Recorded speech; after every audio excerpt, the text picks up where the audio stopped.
Hello everyone, and welcome to the first episode of Season 2 of AEW TEW 2020. Should have all of the prelude stuff. I will still try to explain things as I go, but we just start off with our episode of Dark, our first episode of Dark in this new season, as Griffin Slade, a regen current bodyguard of MJF, defeats Nobuhiro Shimatani, someone brought in from Excursion from DDT. Griffin Slade scoring a 20, Shimatani with a 46, battering knee smash finishing things off. After this, the Hybrid 2 defeat Robert Martyr and Hideki Okatani, with the fall of the Angels and Helico, head and shoulders above everyone else.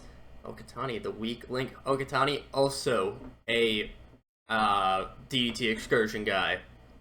Robert Martyr, he's just someone to job pretty often on Dark. Nothing big there. TH2, currently, they have not been doing all too much. They are paired with another region, who we'll see in a moment, named Maria de Pasqua.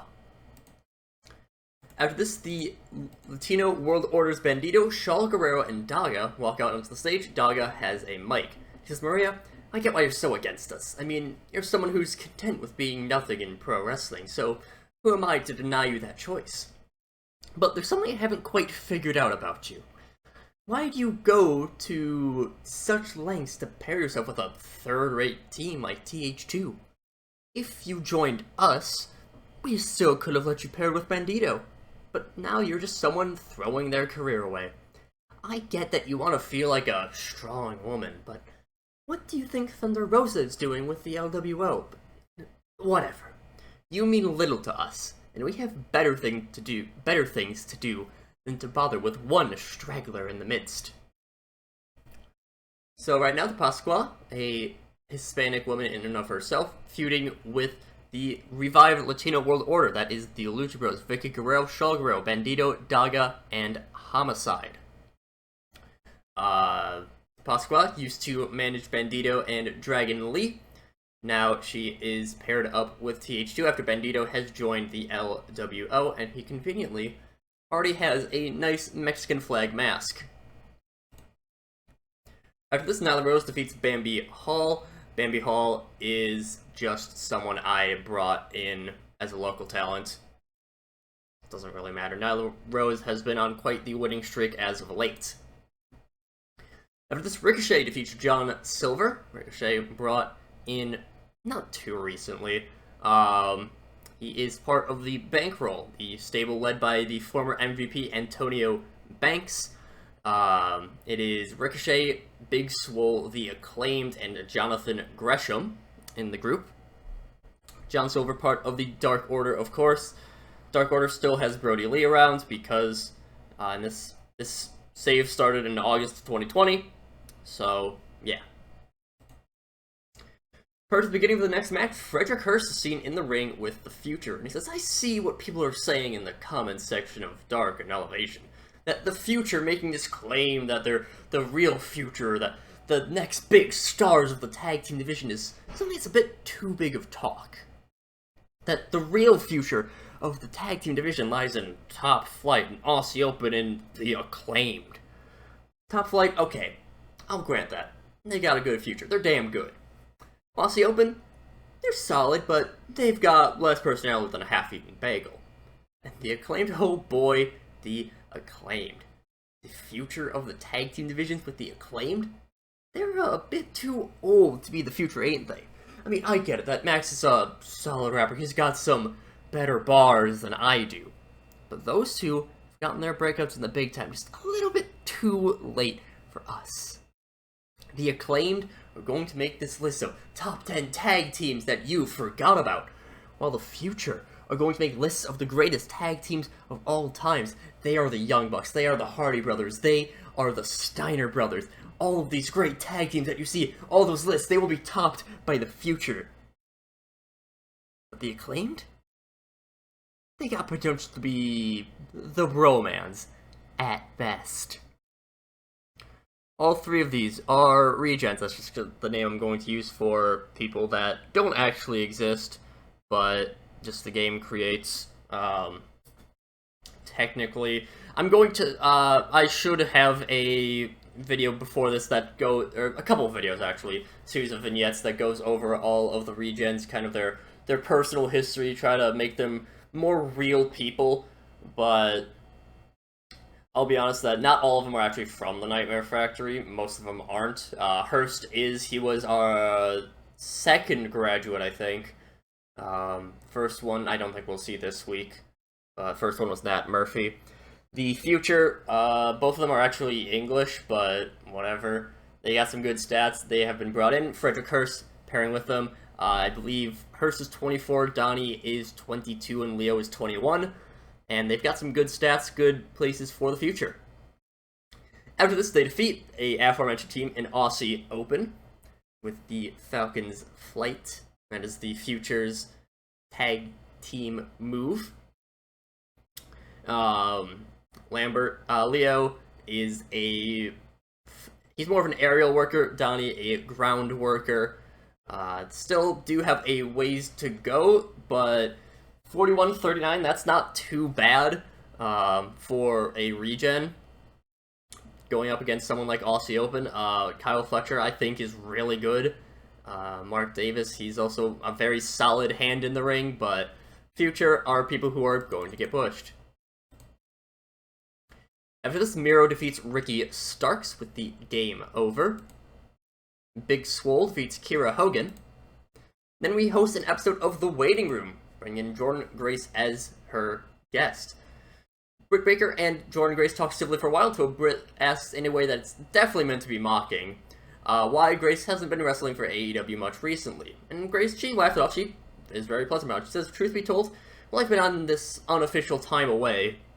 I've been working hard and training. I don't mean to brag, but I've been a damn force of nature already, and how good I'm feeling lately, I think that's just gonna shoot up and up and up. Hell, I'll go as far as to say that I'm beatable, just like I was until Ashley Flair showed up uninvited.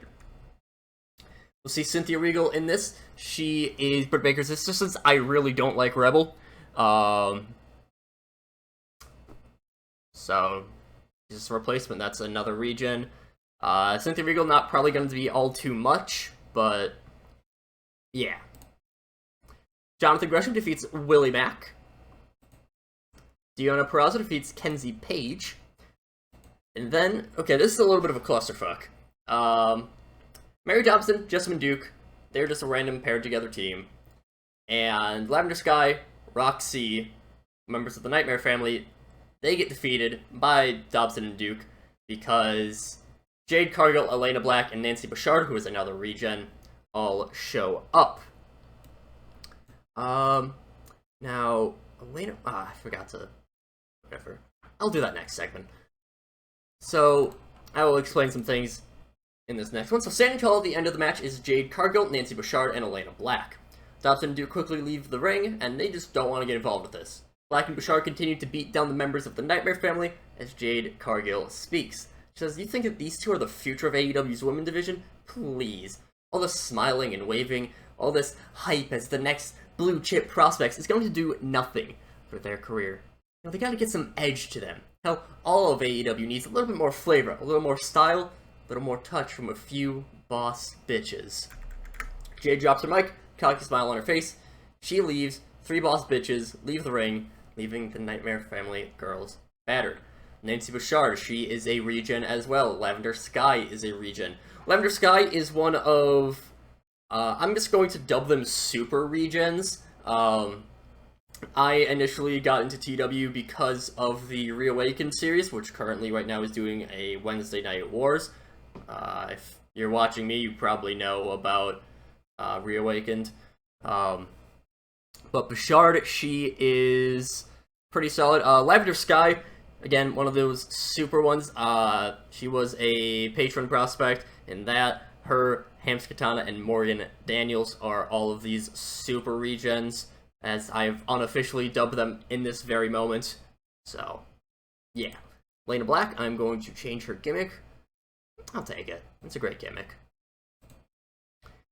And then Darby Allin defeats Orange Cassidy to finish off Dark. This is definitely more than I've ever done for Dark.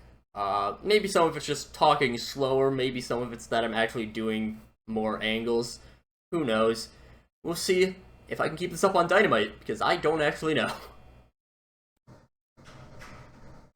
Moving ahead to our episode of Dynamite, we start off just introducing the new commentary team.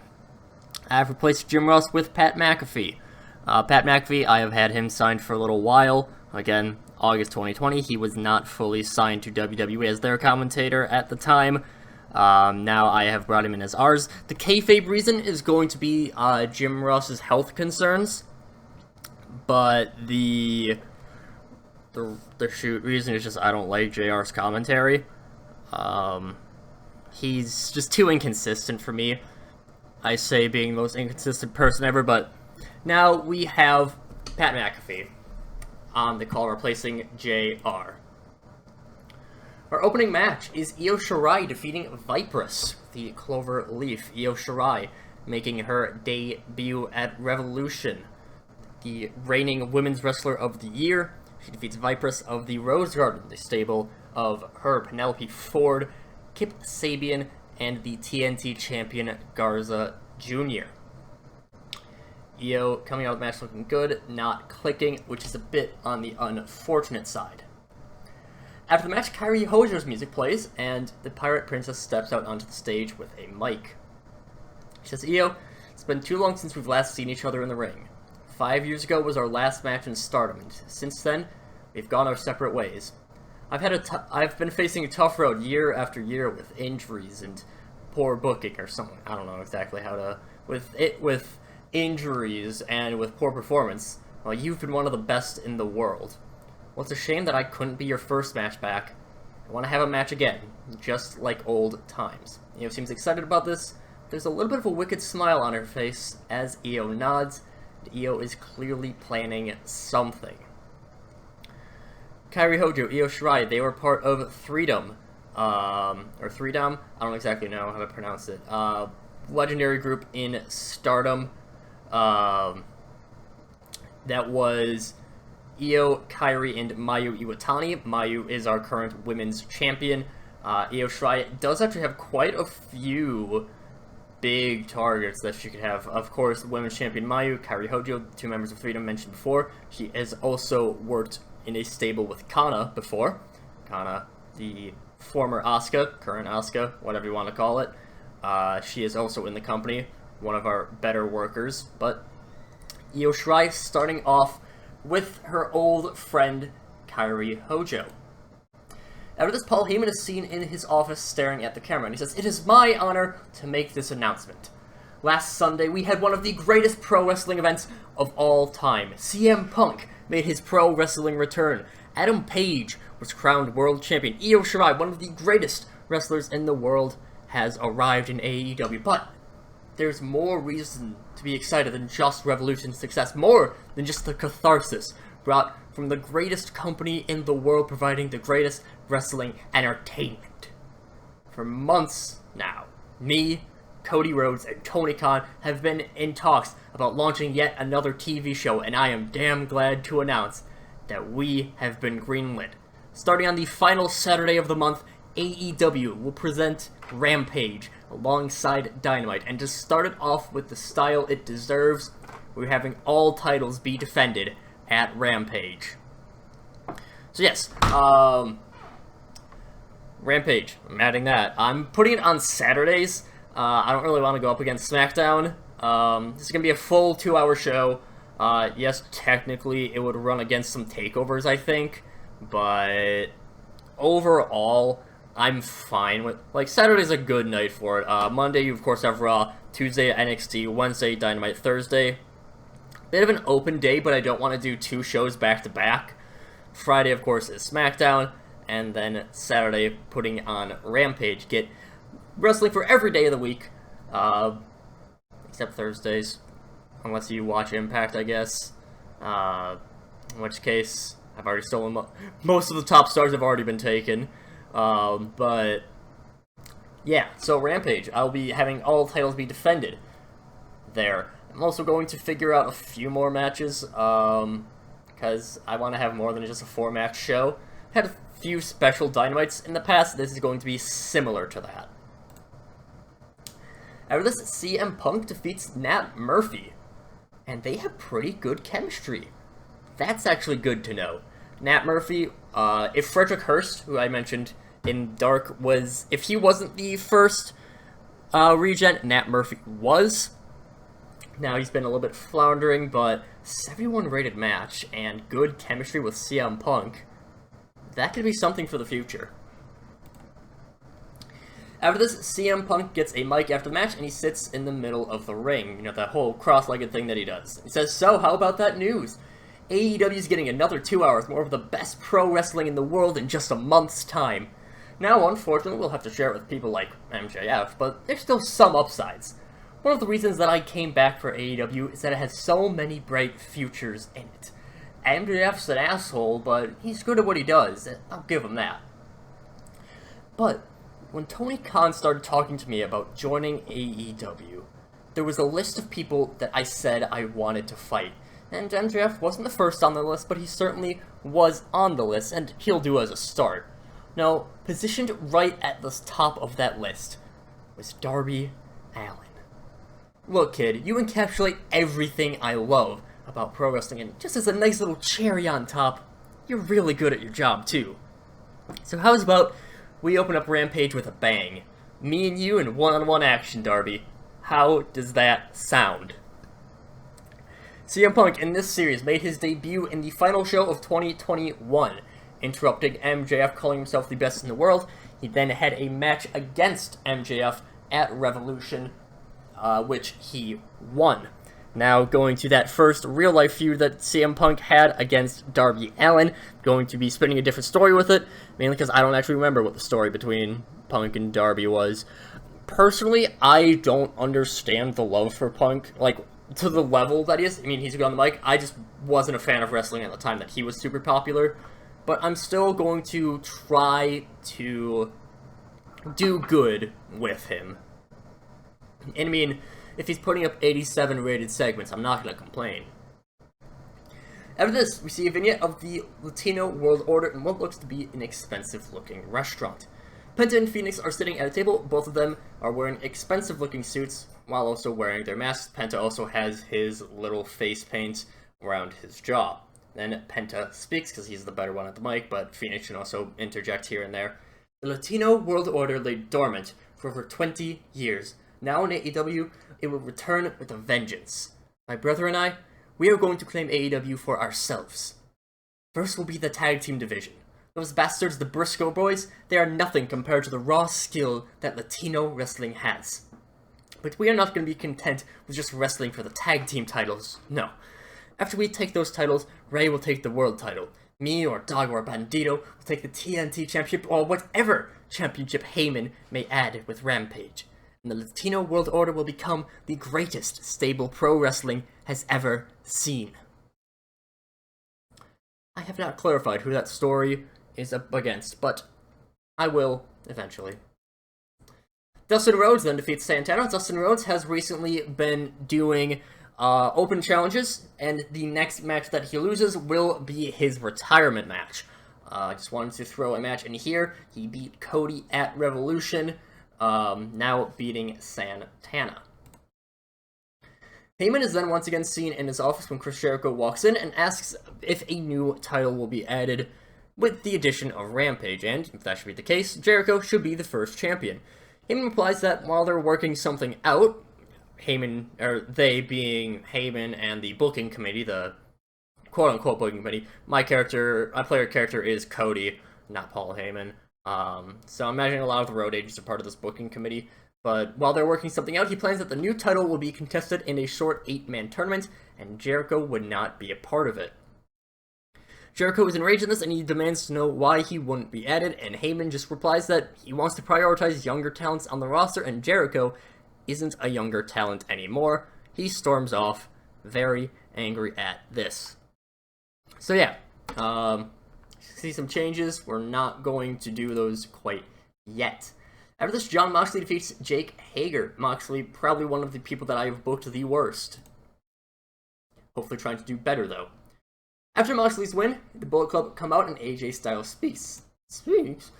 And AJ Styles says, Mox, you've done good things in the pro wrestling world, I won't deny that. You're really one of the biggest reasons that AEW is where it is today. That said, wrestling has been the land of the Bullet Club, so I don't need you to move over. See, people in AEW, fans or otherwise, don't understand our true impact on wrestling. So I think we're going to need to teach them a thing or two by showing just how good we are at that. We've had our scraps in the past, you and I, but no one really understands, say, Scorpio or Alex Hammerstone. So I'm not just going to be content with winning one match by myself and calling it a day. No. Moxley, I want you to call all your friends so that the Bullet Club can beat them one by one. AJ Styles has emerged as the leader of the Bullet Club in AEW, featuring Alexander Hammerstone, Scorpio Sky, Priscilla Kelly, Doc Gallows, Carl Anderson, and El Phantasmo. He has been feuding with Kenny Omega, who is currently away on a hiatus. That is not something that I'm doing storyline. That is actually something in the game. Kenny is on hiatus. And now, Styles challenging Jon Moxley. I don't even know what that change would be. Oh well.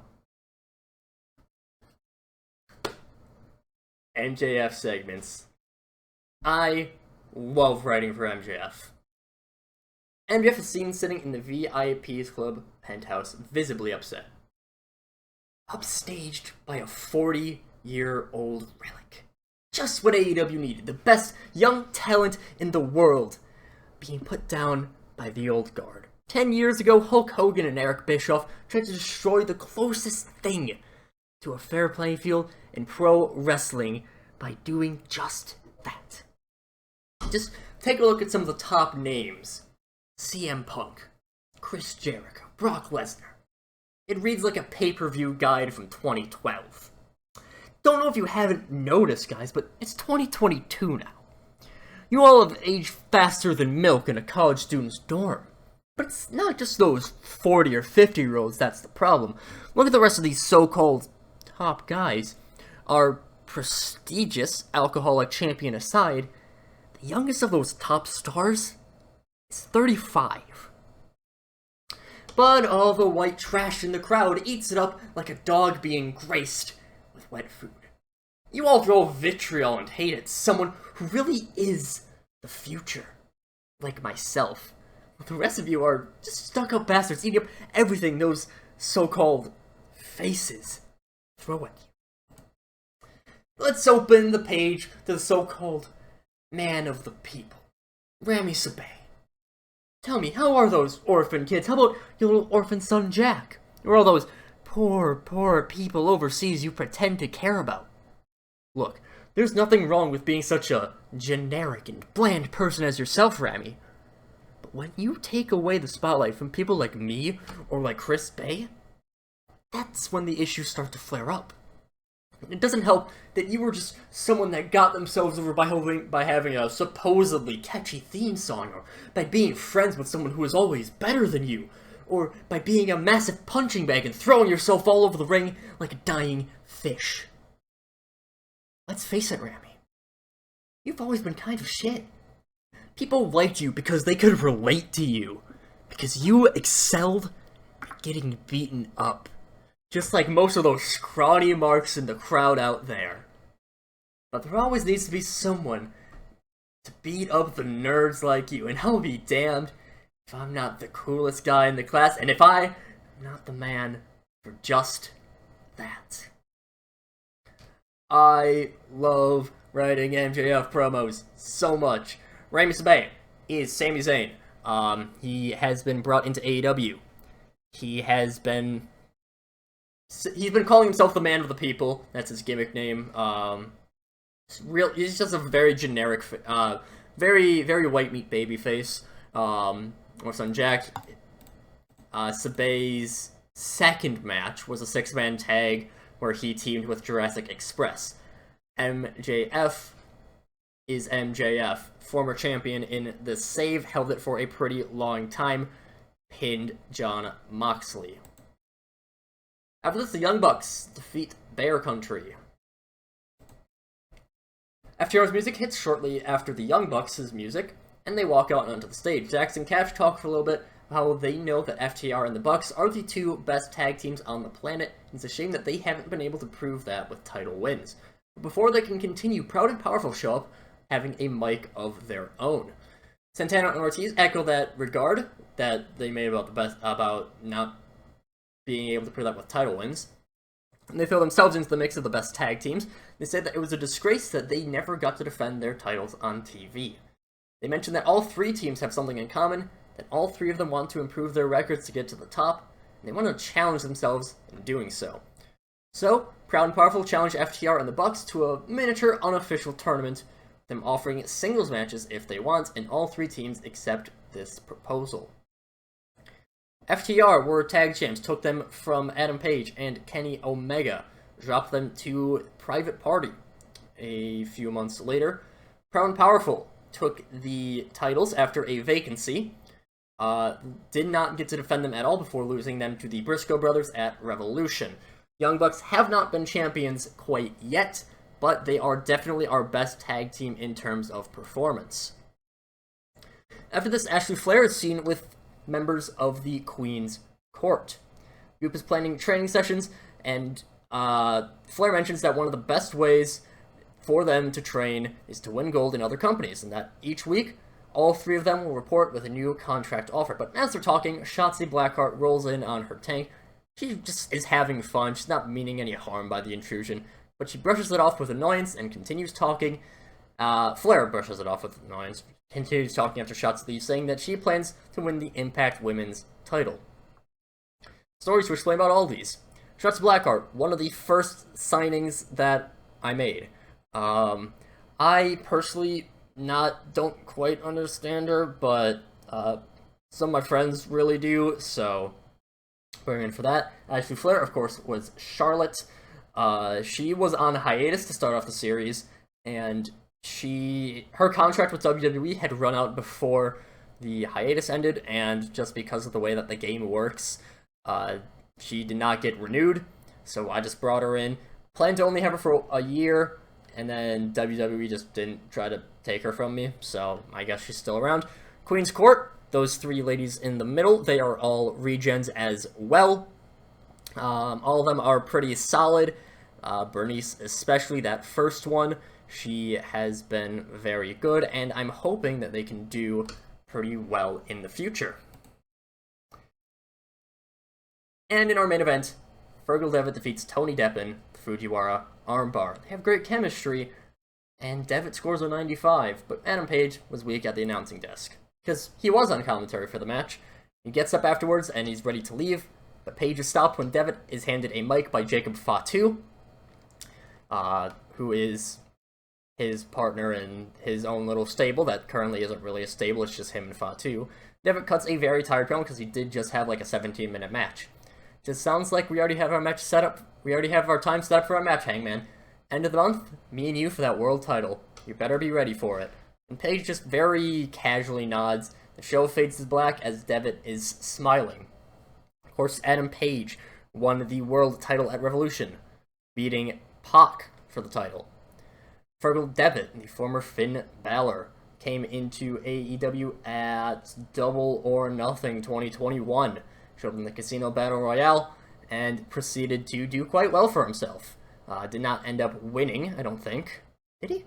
No, he didn't. Brody Lee won that one. But Devitt, he's technically a heel, but he's kind of a tweener. So, we'll figure out what to do as we finish the first show. 80 rated show. I'm pretty happy with that as the first show of Season 2. A little bit long of episodes. I may start cutting Dark and Dynamite into one episode each. Maybe. I don't know yet, because right now this is set up to be like a 30-minute video, but oh well.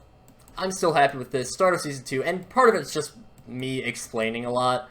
I'm sure this will get cut down as time goes on in this season, but a good show to begin. We'll see how Season 2 progresses.